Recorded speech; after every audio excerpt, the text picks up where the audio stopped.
जनता ने समाजवादी पार्टी नेताजी का हमेशा सम्मान किया है। नेताजी के ना रहने पे भी नेताजी को याद कर करके एक एक वोट डाल करके 3 लाख के लगभग पार्टी को जिताने का काम किया था।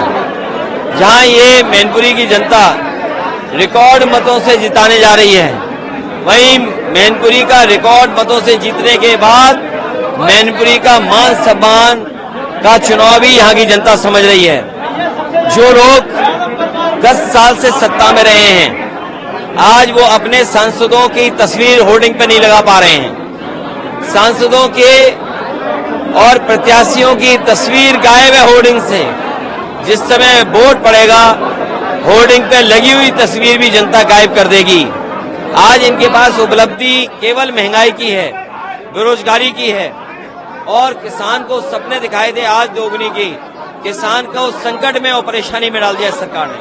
बीजेपी ने अपने कैबिनेट मिनिस्टर को उतारा, दूसरी तरफ बीएसपी ने भी ये कह रहे हैं कि मजबूत उम्मीदवार उतारा है, तो मैनपुरी का चुनाव कैसा होना, क्योंकि देखिए बीएसपी ने बीजेपी से मिलकर प्रत्याशी उतारा है, और जो प्रत्याशी उतारा है उन्होंने, आप इनका पता कर लो, बीजेपी के घर पे बैठते थे कि नहीं बैठते थे, स्वतंत्र देव सिंह जी के घर पर बैठ करके बातचीत होती थी कि नहीं होती थी, और बड़े बड़े नेताओं ने इन्हें फाइनेंस करने का बेड़ा उठाया कि नहीं उठाया है। तो जो बीएसपी के प्रत्याशी हैं वो बीजेपी के माध्यम से आए हैं, और बीएसपी ने जो प्रत्याशी काटा है तो साक्य समाज पूरा अपमानित महसूस कर रहा है।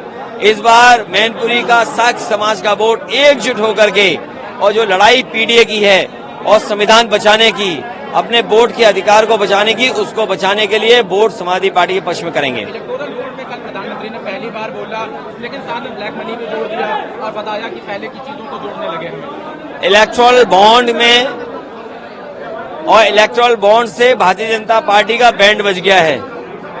ये वसूली पूरा देश और दुनिया जान गई है। इसी वसूली की वजह से महंगाई है। ऐसी वसूली, ऐसा भ्रष्टाचार किसी ने नहीं देखा जो भारतीय जनता पार्टी ने किया। जो कंपनियां इन्हें चंदा दिए डर करके ईडी सीबीआई इनकम टैक्स के, वो बेपनाह मुनाफा कमा रहे हैं, जिसके कारण महंगाई है।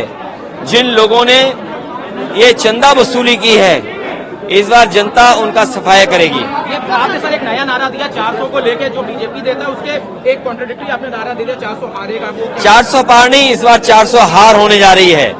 और इसलिए 400 हार होने जा रही है क्योंकि इन्होंने अपने भारतीय जनता पार्टी के हर लोकसभा के प्रत्याशी की होर्डिंग से तस्वीर गायब कर दी।